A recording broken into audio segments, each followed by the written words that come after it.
Olá, estamos começando mais um Espaço Comunitário, um programa voltado para a cidadania e as boas práticas que acontecem aqui na cidade de Taubaté. E o nosso bate-papo de hoje é com o professor Regis Cândido da Silva, da Associação Pro Judô. Tudo bem, professor? Tudo jóia. Muito bem-vindo aqui à TV Câmara, é um prazer receber o senhor aqui. Eu agradeço, em nome de toda a associação, agradecemos a oportunidade desse espaço. Professor, para a gente começar o nosso bate-papo e entender um pouquinho melhor toda essa trajetória, conta pra gente, assim, quando que o judô apareceu na vida do senhor? O judô apareceu na minha vida, por incrível que pareça, eu era aluno do SESI e aí um dia, no horário do intervalo, o portão do centro esportivo estava aberto e aí eu fui andar pelo centro esportivo e acabei parando na sala de judô. E aí tinha uma plaquetinha do lado de fora escrito Sala de Ruídos. Aí eu, Sala de Ruídos? Aí eu entrei e aí estava tendo uma aula de judô.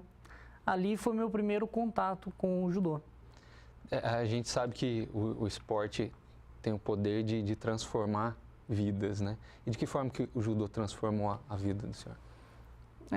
Foi muito impactante num período muito determinante da minha vida, que foi na fase, eu já estava com 13 para 14 anos, eu já era atleta, era competidor do SESI, e nessa fase veio o falecimento da minha mãe, e é onde eu vivi um período muito crítico, né? E aí foi o judô que conseguiu me resgatar das futilidades da vida e do momento que eu estava vivendo, eu precisava de um apoio em alguma coisa, aí eu me apoiei no judô, e ali em diante ele serviu de base como princípio filosófico, moral e ético para eu seguir minha vida com a perca que eu tive da minha mãe. Interessante. E o esporte tem isso, né? Ele é um transformador social. E pensando exatamente nessa transformação social, que a Débora, nossa estagiária, Débora Santos, fez uma matéria sobre esporte e a sociedade. Vamos acompanhar. Assim como a matemática, língua portuguesa e ciências, desde pequenos aprendemos práticas esportivas na escola. Mais do que promover um bom condicionamento físico, o esporte promove o bem-estar social. Dentre as facetas, né, e as possibilidades de desenvolvimento, tem como prioritário preparar o ser humano, né, para a própria vida, que é a ideia de você utilizar o esporte como uma ferramenta de mudança de comportamento. Para uns, é um ótimo lazer. Mas para outros, o esporte é a grande motivação de vida. Algumas pessoas, muitas vezes de comunidades carentes, se encontram através dele.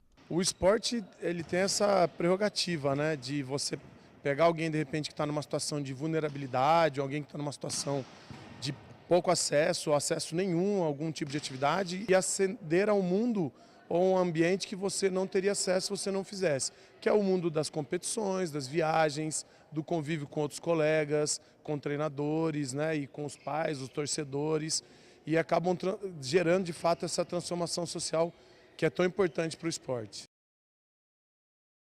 Uma coisa bem ligada à história que o senhor contou aqui, né? Sim, sim. Mas esse foi o contato, foi o start ali. E o que fez o senhor continuar no judô? Como foram os seus passos seguintes nesse esporte? Como eu falei para você, né? Aos 12, a partir dos 10 anos eu já competia representando o SESI. Então eu era um atleta e o treinamento era diferenciado, né? E a conquista esportiva já estava feita dentro do meu coração, era isso mesmo que eu queria. Apesar de praticar vários outros esportes, mas o judô era o grande predileto. E aí, a partir dali, participando de competições, conseguindo títulos e tendo uma vida saudável, foi só uma continuidade de carreira, né? Porque você sai de uma fase infantil, vai para uma fase pré-infantil, depois você vai para uma fase juvenil e aí entra na fase sênior.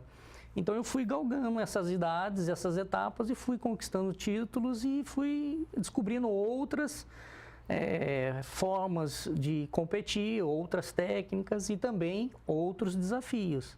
E diante dos desafios, aí a gente ganha uns e perde outros e acaba tendo uma noção real de como se comportar quando se ganha e como também se comportar quando se perde, para em busca de você melhorar e poder vencer aquele adversário, né? Legal. E qual foi o momento que o senhor descobriu que poderia ajudar outras pessoas, poderia melhorar outras vidas através do judô? Foi quando, logo que eu estava me formando na Faculdade de Educação Física, em 2004,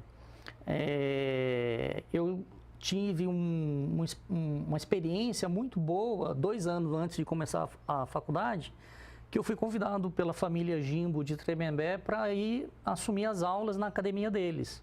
Eu nunca tinha ministrado aulas, então aí eu assumi as aulas na Academia Jimbo por 2 anos e foi uma experiência muito bacana.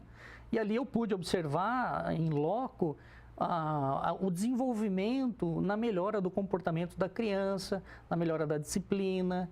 Então, ali eu tive o start somado ao conhecimento dentro da educação física, que eu tinha uma ferramenta muito potente nas mãos e eu poderia transformar os jovens, transformar a criança ou o adulto, né? Utilizamos o judô como ferramenta. Então, foi nesse momento que eu resolvi implementar essa atividade voltada para o ensinamento. A fase competitiva já estava ficando para trás, a fase de atleta já estava se deixando, então entrou a fase de professor, né? Mudou o sentido, né? Mudou o foco, mudou o foco, né? Antes era competir, agora passou a ser ensinar, para que alguém possa competir também e possa utilizar do esporte como um meio de vida, né? Uma filosofia de vida. E o senhor lembra do que o senhor sentiu quando viu isso, quando identificou essa mudança nas crianças que o senhor estava dando aula? Então, foi um sentimento muito bacana, porque eu tive uma percepção com um aluno que eu tive, chamado Túlio, e ele era um garotinho de 5 anos para 6, e ele era hiperativo.